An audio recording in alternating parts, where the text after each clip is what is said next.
Amen. Amen. Hongereni kwa kuwa nyumbani mwa Bwana. Ule ushindi mkubwa.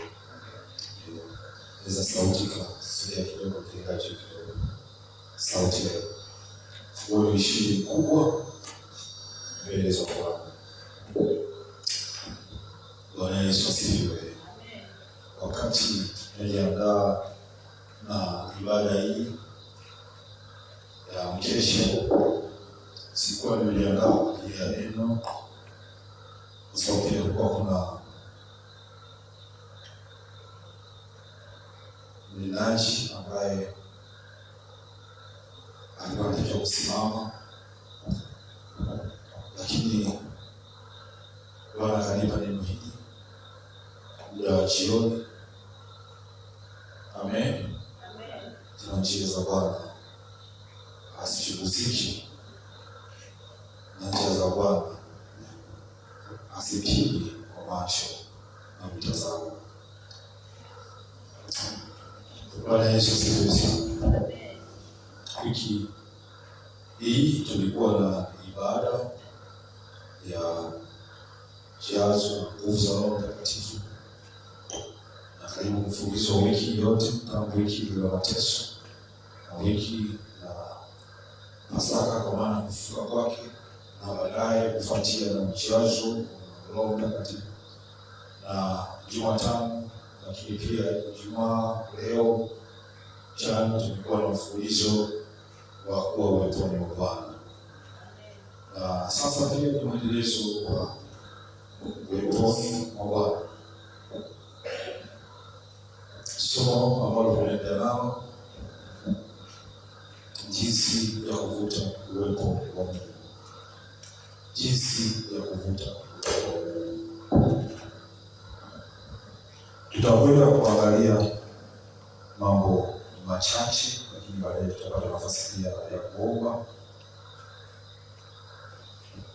Tumekuwa na uwepo wa Mungu usiopimika, usiokuwa kawaida katika takribani wiki yote, na Bwana anataka tuweze kutunza ule uwepo wake kama alivyoahidi. Yeye si mwanadamu atasema uongo, yeye ni mwaminifu.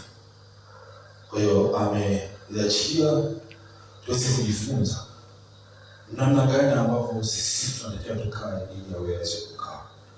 Amina. Tunapozungumza juu ya uwepo wa Mungu, si kitu au jambo ambalo uwepo wa Mungu unaweza kuja tu kwa bahati, kwamba uwepo wa Mungu ni huu umekuja tu wenyewe. Hapana, uwepo wa Mungu hauji kwa bahati.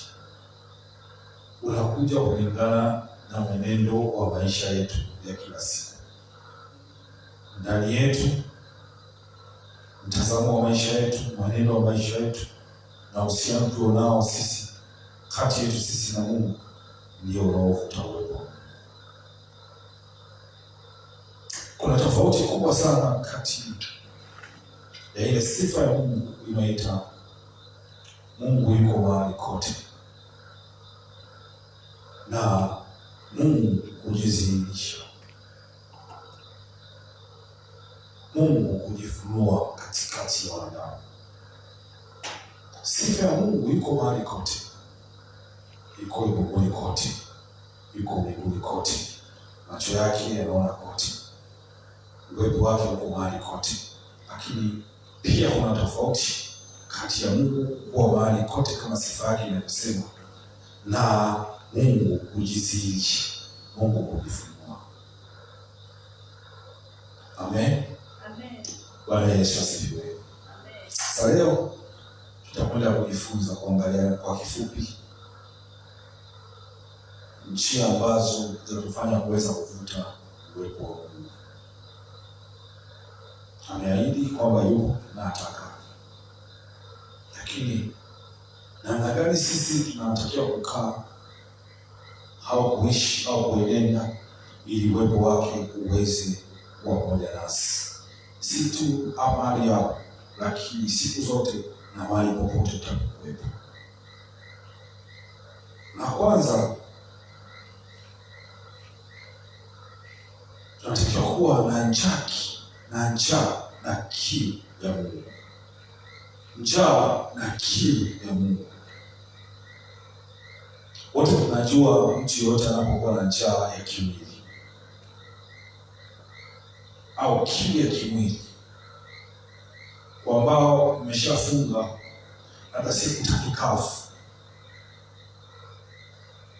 ule siku ya masaa 72 nataka kufungulia, unaona ile kiu ambayo unakuwa nayo wakati kazini ya kati, kuna namna unaanza kujisikia hata kupata maji. Kiu au njaa.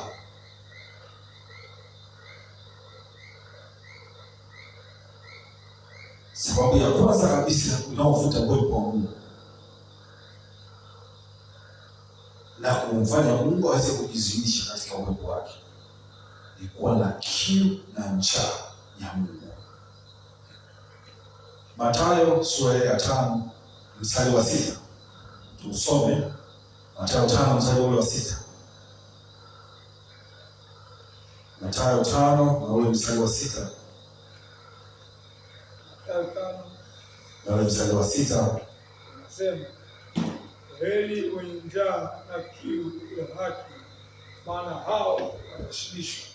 Naweza kaulia kidogo kwa tena. Heri wenye njaa na kiu ya haki, maana hao watashibishwa. Heri wenye njaa na kiu ya haki, maana hao watashibishwa.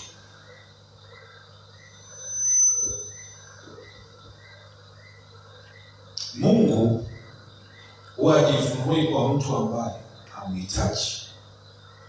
Mungu anajifunua kwa mtu ambaye anamtamani, anatamani uwepo wake. Mungu anajifunua. Mtu yeyote yule ambaye hamhitaji Mungu hawezi kujifunua kwake. Ndio Mungu yuko mahali kote kama sifa yake ilivyo.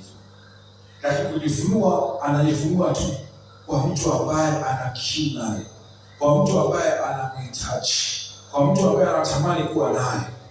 Huyo ndio Mungu huwa anajifunua.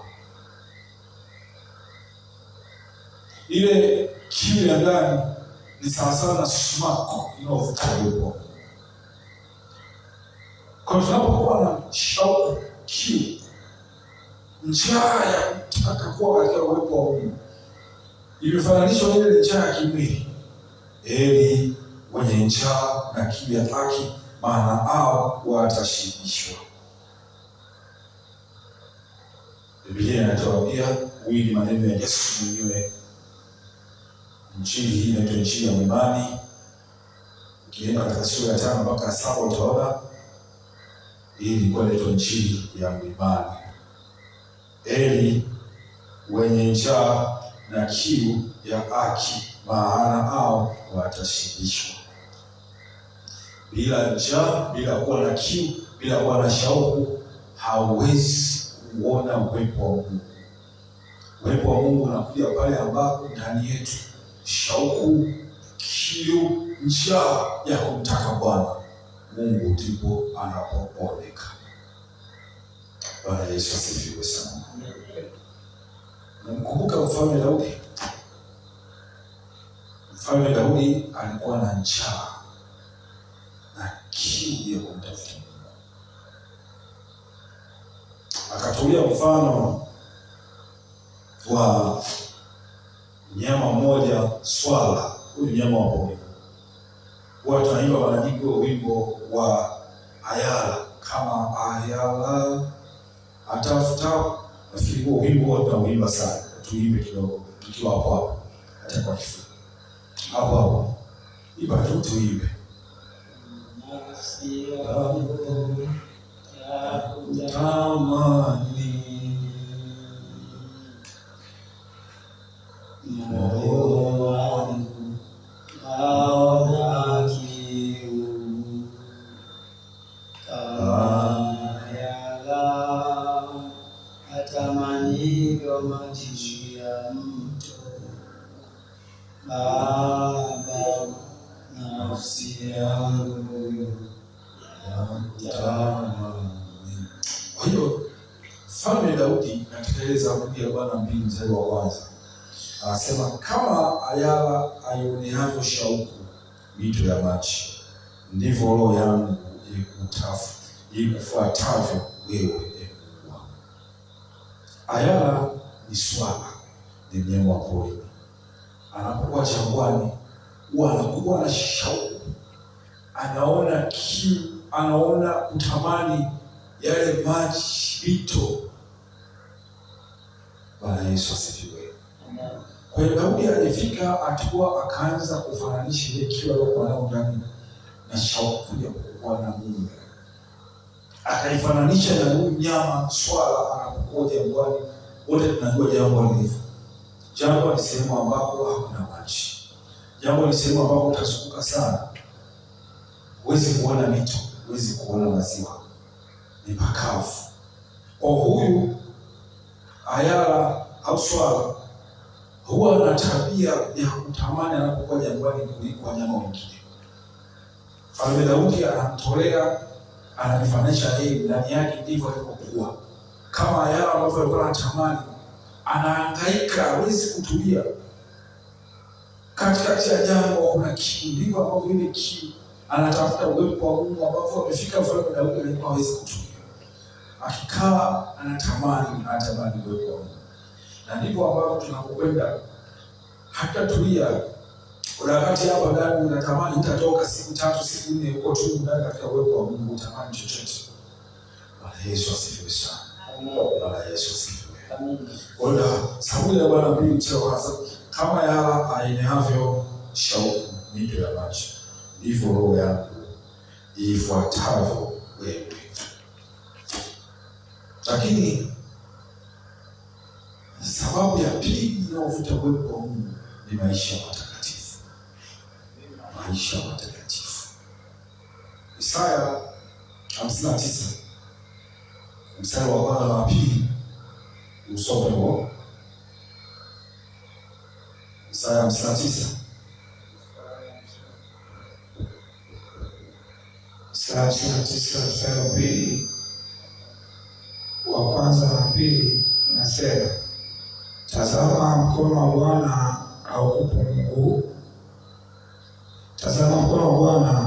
haukupunguka hata usiweze kuokoa, wala sikio lake si zito hata usiweze kusikia.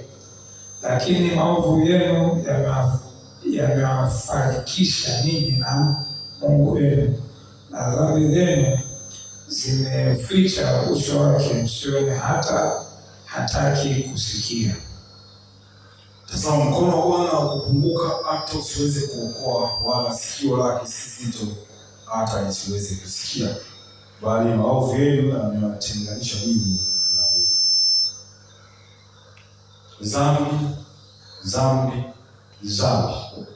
ni kizuizi katika kuvuta uwepo wa Mungu. Mawazo, matendo yetu, mwenendo wetu. Yeye ni mtakatifu kama alivyo mtakatifu. Sasa na ile Waebrania 12 mstari wa 14 anasema, tafuteni kwa bidii kuwa na amani na watu wote na huo utakatifu, kwa maana hapana atakayemwona Mungu asipokuwa na utakatifu. Bila utakatifu hatuwezi kuvuta uwepo. Kwa sababu hii ni mtakatifu. Mungu hawezi kuonekana kujizinisha kwa mtu ambaye ni mtenda dhambi, kwa mtu ambaye hajajitakasa. Utakatifu ndio unaomvuta Mungu. Utakatifu peke yake unaweza kumvuta uwepo wa Mungu kwa katikati yetu.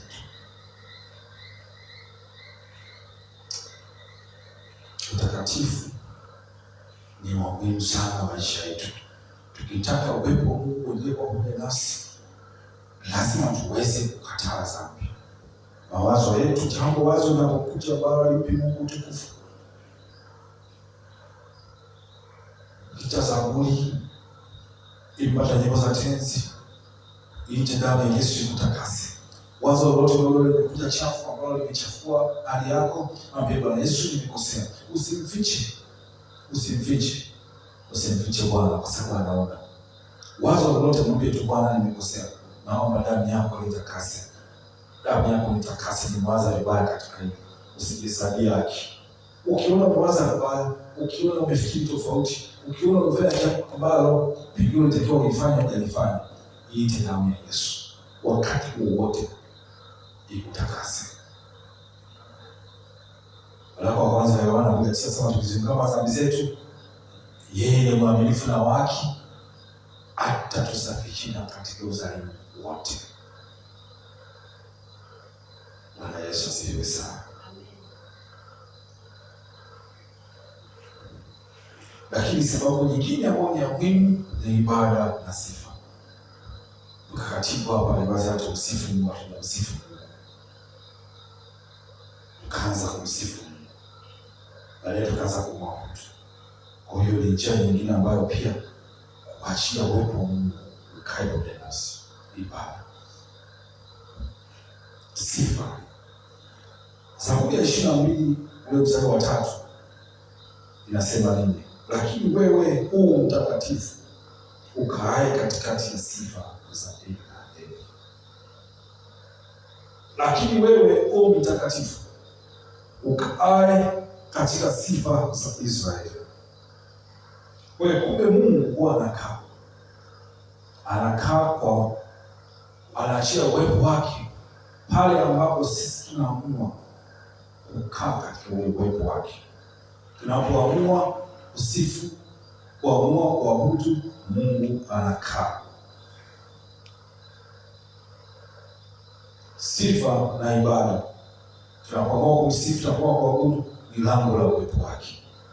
Yeye anakuja kwa sababu ndio lango lake. Bwana Yesu asifiwe sana.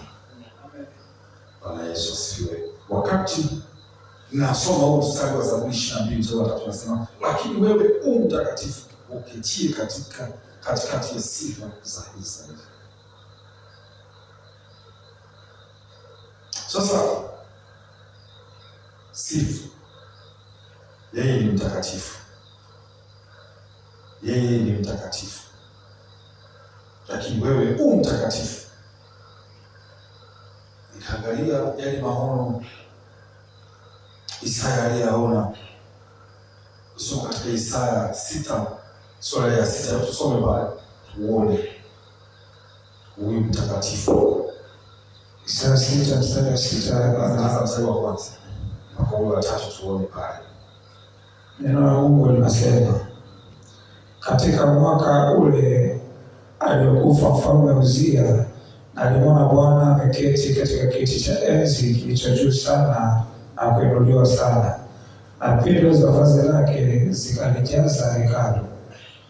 Juu yake walisimama maserafi, kila mmoja alikuwa na mabawa 6. Kwa mawili alifunika uso wake, na kwa mawili alifunika miguu yake, na kwa mawili aliruka. Ule mstari wa 3, wakaitana kila mmoja na mwenzake wakisema, mtakatifu, mtakatifu, mtakatifu ni Bwana wa majeshi, dunia yote imejaa utukufu wake. Kwa yeye Mungu anakaa katika ibada ya sifa. Ukiangalia Isaya, huyu nabii Isaya aliona maono ya utukufu wa Mungu jinsi alivyo. Anasema katika mwaka ule aliokufa mfalme Uzia, na nimeona Bwana ameketi katika kiti cha enzi kilicho juu sana, kilichoinuliwa sana, na pindo la vazi lake likalijaza hekalu. Lakini juu yake walisimama maserafi. Maserafi anaanza kuwataja ambao wana mabawa 6. Bwana Yesu asifiwe sana. Kwa hiyo sasa hawa maserafi, yeye Isaya amekaa pale alafu anamtazama akamwona Bwana. Alipomwona Bwana anasema ameketi katika kiti cha enzi. Akaona katika utukufu wake kiti cha enzi kile. Akamwona Bwana. Alafu akaona maserafi. Atuambiwa walikuwa wangapi? Lakini tunaona anahitaji sifa ya wale maserafi walivyokuwa mabawa 4.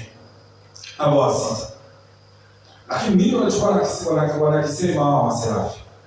Mtakatifu, mtakatifu, mtakatifu. Wakamwita mara 3 mtakatifu kwa msisitizo kwamba Mungu ni mtakatifu katika ukamilifu wake. Bwana Yesu asifiwe sana. Bwana Yesu asifiwe. Kwa hiyo tunapotaka kuachilia ibada lazima utambue kabisa kwamba uzame kwa sababu utukufu wa kwake ni pekee. Utukufu ni wa kwake. Hawa maserafi wakati sana naona ile maono alikuwa anamuona Bwana, akamwona katika utukufu.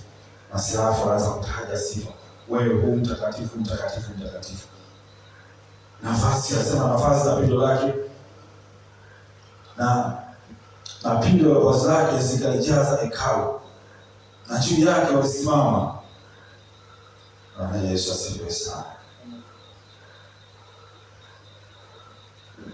Nasema na dunia yote imejaa utukufu wake, na misingi ya vizingiti ikatikisa kwa sababu ya sauti yake.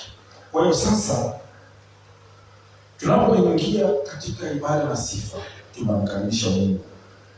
Tunafungua anga katika kumkaribisha Mungu. Mungu anakaribia katika sifa, katika ibada ya kweli ya moyo.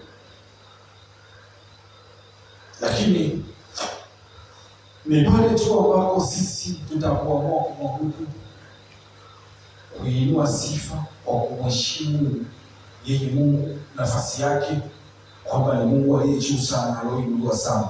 Ukisoma Isaya anasema ni Bwana ameketi katika kiti cha enzi kilicho juu sana na kilichoinuliwa sana. Sasa endapo tutaanza kumwabudu Mungu na sifa kama vile Mungu ni wa size ya kawaida, wa kawaida, hatuwezi kumteka uwepo wa Mungu. Tutapotambua nafasi ya Mungu, yeye yu juu ya vitu vyote, yeye ni mtakatifu, ndipo ambapo uwepo wake unashuka. Bwana Yesu asifiwe sana. Bwana Yesu akasema katika Yohana 4:23 anasema waabudu halisi wanapaswa kumwabudu Mungu katika roho na kweli. Ndipo hapa tunatoka katika hali ya kimwili. Tunasahau shida zetu, tunasahau mawazo yetu tulionayo ya kibinadamu. Tunaanza kwenda katika ulimwengu wa roho na kumwabudu Mungu katika roho yako ya maabudu Mungu. Kwa roho yako inapomwabudu Mungu, inapomsifu Mungu, hisia na mawazo, akili zinakuwa hazina nafasi, bali roho ndio inatawala. Tunafika kiwango cha kumwona Mungu katika roho yako, cha kuwa na ushirika naye. Akili hazina nguvu tena, akili hazina nafasi tena. Ndipo sasa tunaweza tukafuta uwepo wa Mungu. Uwepo wa Mungu unatoka kuanzia ndani yako wewe, ndio unavuta uwepo wa Mungu. Bwana Yesu asifiwe sana. Bwana Yesu asifiwe. Yeye ni mtakatifu sana. Zaburi ya 16 wa kwanza anasema mbingu zatangaza utukufu wake. Kwa tunapompa Mungu sifa anayostahili, yeye Mungu huwa anashuka. Lakini nyingine ni maombi ya dhati. Ni maombi. Tunapokuja katika maombi kama namna hii, tunapoamua mvua ipo, tunakuja kuomba. Umechoka, uchovu upo, kutwa nzima umekuwa katika mihangaiko hapa na pale, lakini bado unasema hapana, mimi nataka kumwabudu Mungu. Kwa yale ile maombi ya dhati kutoka ndani yako, yale kutoka ndani ya moyo wako. Bwana Yesu asifiwe. Inafuta uwepo wa Mungu. Yeremia 29:10 tusome. Yeremia 29 mstari wa 13. Yeremia 29 mstari wa 13.